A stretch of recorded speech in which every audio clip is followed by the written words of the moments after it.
Bom dia, boa tarde ou boa noite, igreja, dependendo do horário, obviamente, que você esteja vendo esse vídeo. De qualquer forma, eu desejo que Deus vos abençoe, peço que prestem atenção nesse momento de comunhão, onde nós vamos destrinchar mais um trecho da Palavra de Deus. Eu vou fazer uma leitura do Salmo 73, abreviando, não lendo todos os versículos, mas vou ler 2 versículos no início, ou 3, e 8 versículos no final. Depois nós vamos destrinchar. Amém? Diz assim a palavra de Deus: de fato, Deus é bom para com Israel, para com os de coração limpo. Quanto a mim, porém, quase me resvalaram os pés, pouco faltou para que desviassem os meus passos, pois eu invejava os arrogantes ao ver a prosperidade dos maus. Pulando para o versículo 21, nós temos o seguinte: quando o meu coração estava cheio de amargura e o meu íntimo se comoveu, eu estava embrutecido e sem entendimento era como um animal diante de ti. No entanto, estou sempre contigo. Tu me seguras pela minha mão direita, tu me guias com teu conselho e depois me recebes na glória. Quem tenho eu no céu além de ti? E quem poderia eu querer na terra além de ti? Ainda que a minha carne e o meu coração desfaleçam, Deus é a fortaleza do meu coração e a minha herança para sempre. Os que se afastam de ti certamente perecerão. Tu destróis todos os que são infiéis para contigo. Quanto a mim, bom é estar perto de Deus. Faço do Senhor Deus o meu refúgio, para proclamar todas as suas obras. Amém. Eu vou convidar o diácono Levi Júnior, que vai fazer uma oração introdutória, nos colocando nas mãos do Senhor, pedindo a unção do Espírito de Deus sobre nós. Amém. Senhor Deus, Deus Pai, graças te damos por mais esse dia que o Senhor tem nos concedido, pelo teu amor e a tua graça que tem nos sustentado, nos fortalecido. Obrigado porque o Senhor tem cuidado de cada um de nós, Pai.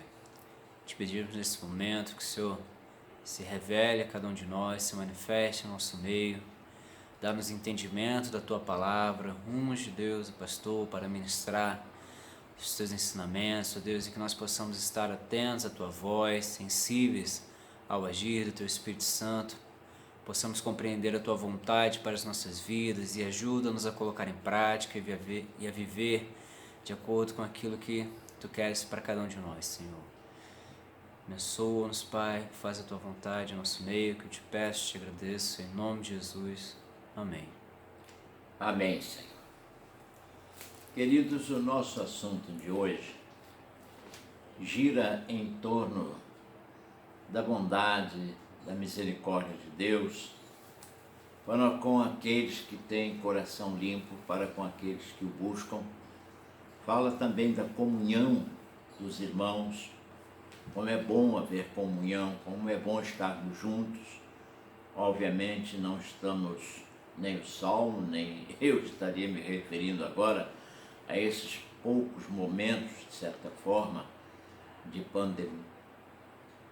pandemia, onde nós estamos separados, porém unidos num só Espírito, numa só fé, numa só comunhão com Deus.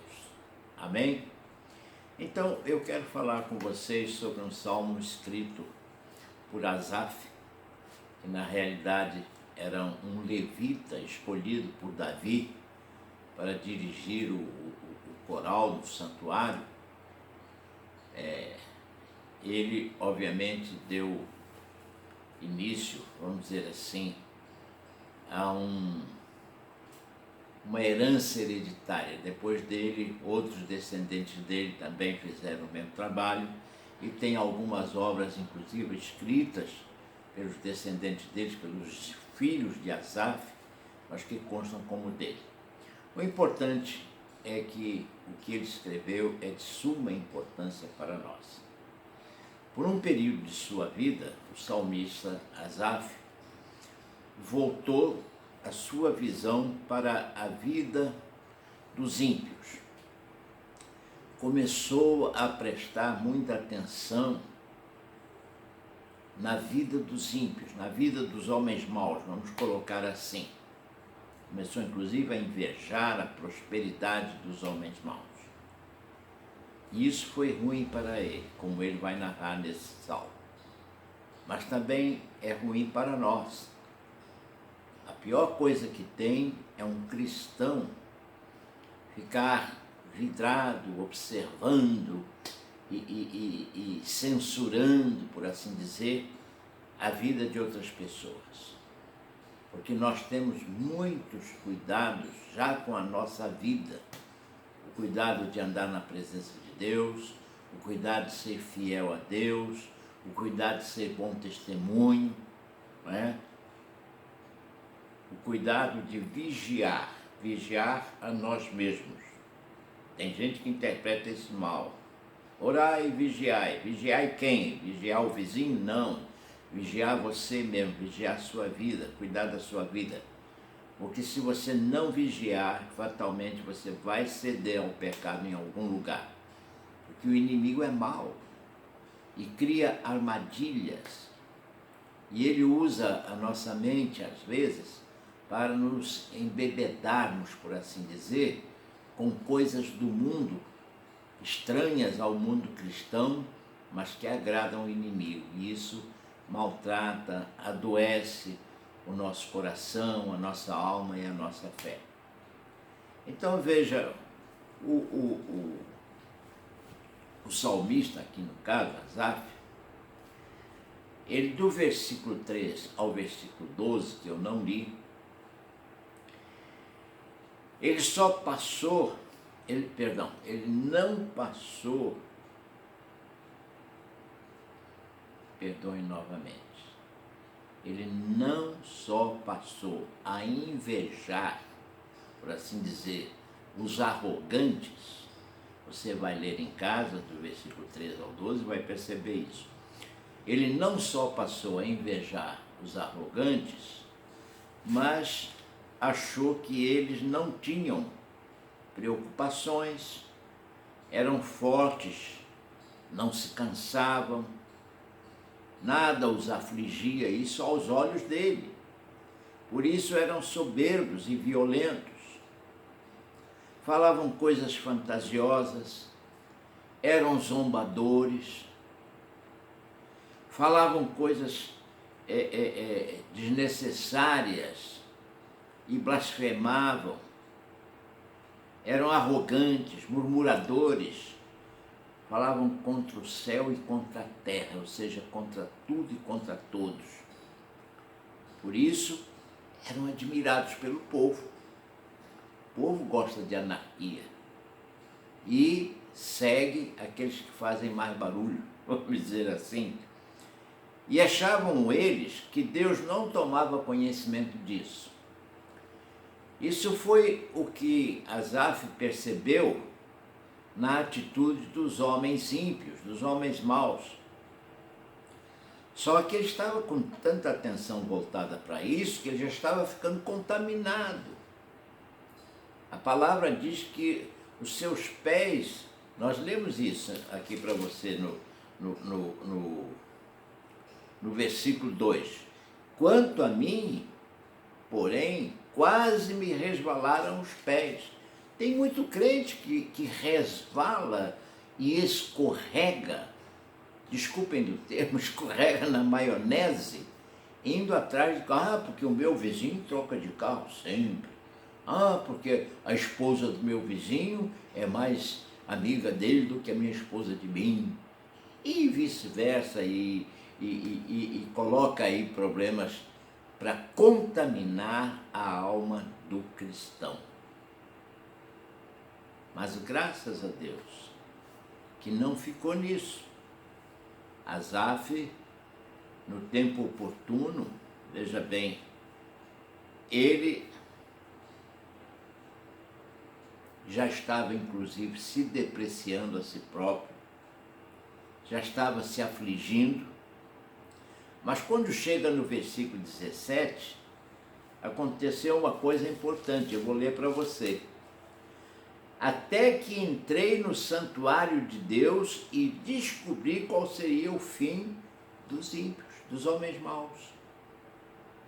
Olha, no santuário de Deus, veja que coisa importante. Quando ele entrou no santuário de Deus e descobriu qual seria o fim dos homens maus, ele mudou de atitude. Ele percebeu que nem tudo que brilha é ouro. Nós muitas vezes não sabemos da vida íntima dos nossos vizinhos, ou dos nossos amigos, dos nossos conhecidos, e ficamos achando que é um mar de rosas. Você não consegue diferenciar um vigairista, aquilo que nós chamamos no linguajar simplório de 171, pelos seus lindos olhos, pelo formato do seu rosto, e muito menos pelas conversas deles, porque eles têm uma lábia muito convincente. E aí estava acontecendo com Asaf. Ele estava ficando admirado das pseudo-vantagens dos homens maus, dos ímpios. Não liga para nada, se trabalhar, trabalhou, se não trabalhou, comeu assim mesmo, se alimentou do mesmo jeito, está vivendo. E aí se impressionaram. Mas quando ele entrou no templo, ou seja, quando ele estava diante de um culto a Deus, num lugar santo, ouvindo a voz de Deus, ele percebeu, provavelmente Deus falou com ele, no íntimo dele, que não era aquilo que ele parecia estar vendo. E ele então mudou de atitude. Ele percebeu que o bom mesmo é a comunhão dos santos. O bom mesmo é viver e andar na presença de Deus. Do versículo 23, 21 ao 23, melhor dizendo, ele fala: quando o meu coração estava cheio de amargura e o meu íntimo se comoveu, eu estava embrutecido e sem entendimento, era como um animal diante de ti. Ou seja, ele estava com o coração amargo, começou a prestar atenção na vida do ímpio, começou a se entusiasmar com aquilo que não era propício para um cristão. E ele diz no versículo 23, no entanto, estou sempre contigo. Tu me seguras pela minha mão direita. Quer dizer, o sentimento da ausência da comunhão com a igreja e com Cristo estava lhe fazendo mal. Por isso é bom estarmos em comunhão. Por isso é bom andarmos na presença do Senhor. Por isso é bom fazer aquilo que agrada ao Senhor, aquilo que as Escrituras ensinam e que nos é exposto pela liderança, pelos pastores, pelos pregadores da igreja, pela própria palavra de Deus. Podem compreender isso? É muito importante isso. A comunhão é importante. Sentir falta da presença, não só dos irmãos, mas das conversas sadias, dos assuntos sadios e, acima de tudo, da explanação da palavra, que é o que nós estamos tentando fazer com a igreja nesses dias de pandemia. Versículo 24, ele diz assim: tu me guias com o teu conselho e depois me recebes na glória. Ou seja, na congregação dos santos, nós aprendemos a direção e somos preparados para a glória de Deus.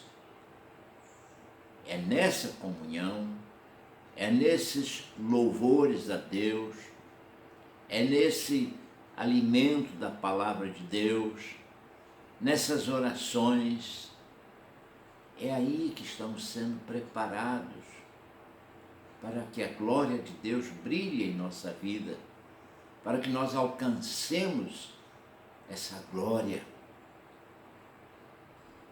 para que nos preparemos para um dia habitar os céus. Ah, mas eu posso ser crente em casa? Pode. O diabo é crente no inferno. Você pode ser crente até no inferno. Agora, ser um cristão eleito para os céus, é outra coisa. É outra coisa. Você não pode, por exemplo, ser um mestre de obras numa construção sem nunca ter botado pé na obra. Você precisa estar lá. Os irmãos podem compreender isso? É bom que entendamos isso. O versículo 25, Asaf diz assim: quem tenho eu no céu além de ti? E quem poderia eu querer na terra além de ti? O que significa dizer, irmãos, que Cristo nos satisfaz, que Deus nos satisfaz.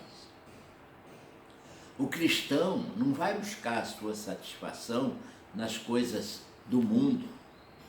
O cristão não vai buscar a sua satisfação nos prazeres mundanos.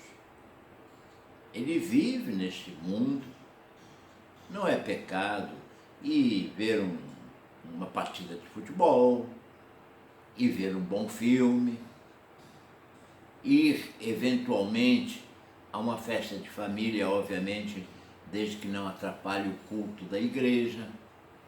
Enfim, não é pecado, estamos vivendo no mundo, só não podemos sentir prazer no mundo em detrimento das coisas de Deus. Nosso prazer é estar na casa do Senhor. O nosso prazer é louvar ao Senhor. Nosso prazer é ter comunhão, não só com Deus, mas com os irmãos. Quão bom e quão suave é que vivam em união os irmãos, diz a palavra de Deus. Amém, queridos? No versículo 26, ele diz: ainda que minha carne e o meu coração desfaleçam, Deus é a fortaleza do meu coração e a minha herança. Ou seja, ele se sente consolado pela sua comunhão com Deus. Ele se sente consolado com aquilo que Deus faz na sua vida. Ele não despreza as coisas de Deus. Ele não despreza a comunhão dos santos, a comunhão com Deus, a convivência com a palavra de Deus, a leitura da palavra de Deus, as orações, os louvores. Ele não troca isso por outras coisas. Por quê? Porque sempre o Senhor o estará fortalecendo e consolando. E aí nós pulamos para o versículo 28, que diz assim: quanto a mim, bom é estar perto de Deus. Faço do Senhor Deus o meu refúgio, para proclamar todas as suas obras. Olha que coisa maravilhosa que o crente tem enquanto está vivendo nessa vida aqui, ainda neste mundo. Ele percebeu que Deus o acolhe, Deus lhe dá confiança, e ele, em troca, por assim dizer, não é bem uma troca, mas buscar satisfação, por ter confiança em Deus, por ter sido acolhido por Deus, ele proclama as maravilhas que Deus faz. Ou seja, as suas conversas, os seus assuntos são sempre, via de regra, falando das maravilhas de Deus. O crente deve comentar as coisas de Deus. Não é discutir religião, não é discutir doutrina. Doutrina você segue a que a sua igreja lhe ensina, porque não é a doutrina que salva, quem salva é Cristo. Não é a religião que salva, quem salva é Cristo. Podem compreender isso? O importante é seguir a Cristo, fazer a vontade de Deus, viver na sua presença, servi-lo com alegria, com amor, adorá-lo, buscá-lo. O templo é o lugar ideal para isso, mas a sua casa também é um segmento do templo. E você tem a sua Bíblia, e você tem os seus hinos, e você tem os seus momentos de adoração. E levando isso tudo em conta, eu quero agora orar com você. Para tanto, aonde você estiver, feche os seus olhos e acompanhe a oração. Fale com Deus também. Oremos ao Senhor. Querido Deus e eterno Pai, nós te louvamos, nós te bendizemos e nós te agradecemos.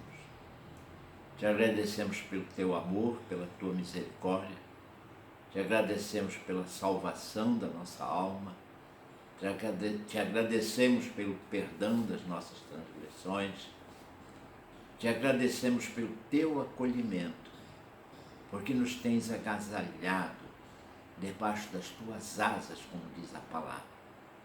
Tens cuidado de nós, tem nos dado livramentos, tem nos abençoado com paz, com alegria, com curas, com a comunhão dos santos,